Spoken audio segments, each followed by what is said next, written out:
La columna de esta semana se titula El extraño caso del oficialismo que se autopercibe oposición. Martes, 9 de la mañana. El INE publica la tasa de desempleo del trimestre marzo-mayo. Es 9,4%, la peor cifra desde 2021. Casi 1 millón de chilenos no tienen trabajo. El ministro del Trabajo reacciona criticando al gobierno anterior por el aumento de costos laborales de los 4 años anteriores. El ministro de Economía reacciona criticando al gobierno anterior, ya que Chile sigue pagando los costos de años de malas políticas públicas. Martes, 10:30 de la mañana. El Senado comienza a debatir la acusación constitucional contra el exministro del gobierno anterior, Nicolás Grau. Perderá todo el día en una acusación que ya ha hecho perder semanas de trabajo a los diputados.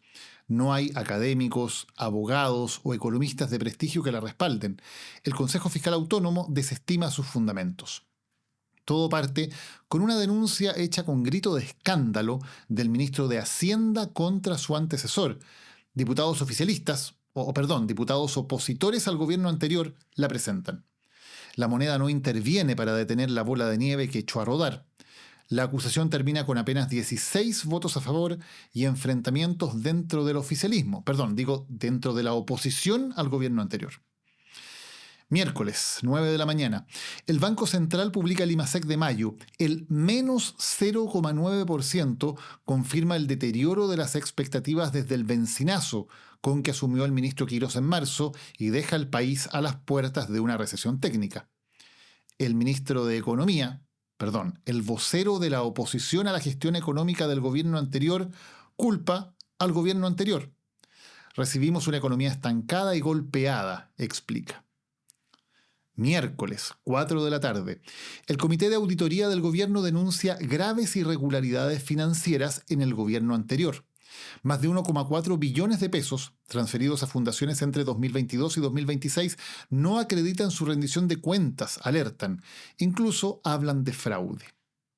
Ignacio Irarrázaval, director del Centro de Políticas Públicas de la Universidad Católica, advierte que el informe, comillas, se basa en información parcial, no permite sostener conclusiones sobre eventuales usos irregulares de recursos, no da cuenta de un ejercicio mínimo de consistencia entre las distintas fuentes contables que maneja el propio Estado y hace un uso impreciso, cuando no confuso, de los conceptos técnicos.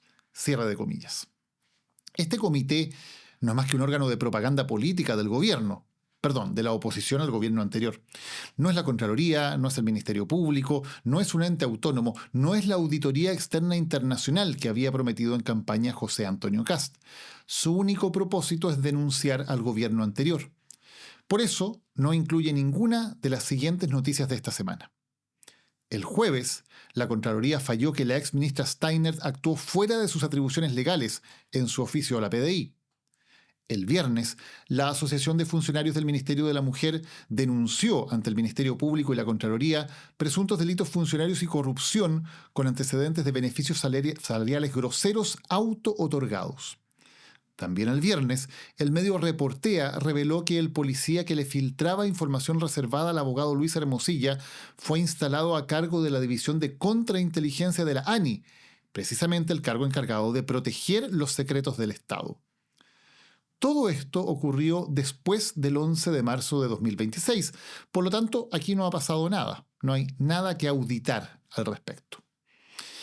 Es el extraño caso del oficialismo que se autopercibe oposición y que en vez de gobernar, dedica sus energías a pelear contra el fantasma de un gobierno que ya no existe. Los republicanos llevan una década haciendo oposición, desde que José Antonio Kast decidió el camino propio hace exactamente 10 años, el 31 de mayo de 2016. Se perfeccionaron hasta ser maestros en el arte de oponerse. La cuña incendiaria, el tuit afilado, la acusación constitucional. No se la saben por libro, escribieron el libro. Estudiaron siendo oposición a Bachelet, se graduaron como oposición a Piñera y se doctoraron como oposición a Boric. Querían llegar a la moneda y para eso usaron la estrategia de tierra quemada. Demolieron 3 gobiernos, se opusieron a todo, boicotearon todo. Cada vez que hubo un acuerdo o un pacto, no solo se quedaron fuera, Además, hostilizaron a todos los que sí estaban dispuestos a conversar. Los trataron de cobardes y de traidores. Usaron todas las formas de lucha: el ataque personal, el insulto, los bots, las fake news. Y lo lograron. El pueblo de Chile les pidió, con contundente mayoría, que se hicieran cargo de gobernar. Eso fue hace 7 meses. Dijeron que este no sería un gobierno en práctica, que estaban listos. Hicieron una cuenta regresiva que llegaba a 0 el 11 de marzo. Ellos no necesitarían 100 días. A los 90 días, Chile ya sería distinto. ¿Se acuerdan del plan 90 días de Bernardo Fontaine? Bueno, llevan 116 días. Lo lograron. Y entonces se dieron cuenta de que gobernar es difícil e ingrato, que la gente exige que se cumplan las promesas de campaña, que no entienden que eran metáforas o hipérboles, que todas las críticas, todo el desprecio de esta década vuelve para morderte, que los tweets despectivos sobre lo fácil que es gobernar no se borran. Qué nostalgia de esos viejos buenos tiempos en que bastaba con oponerse a todo. Y entonces la solución es seguir haciendo lo que saben hacer. Seguir siendo oposición, aunque sea a un gobierno que ya hace 4 meses que se acabó. ¿El desempleo solo ha subido desde que asumimos? Culpemos al gobierno anterior. ¿Estamos ahondando el déficit con una reforma tributaria desfinanciada? Acusemos al gobierno anterior.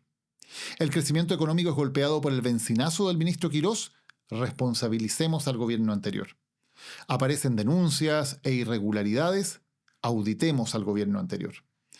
Es el extraño caso del oficialismo que se autopercibe oposición, una especie de Terian de la política, que tiene el poder pero está convencido de que no, porque percibe que todos los problemas ocurren por la fuerza fantasmal de un gobierno que ya no existe.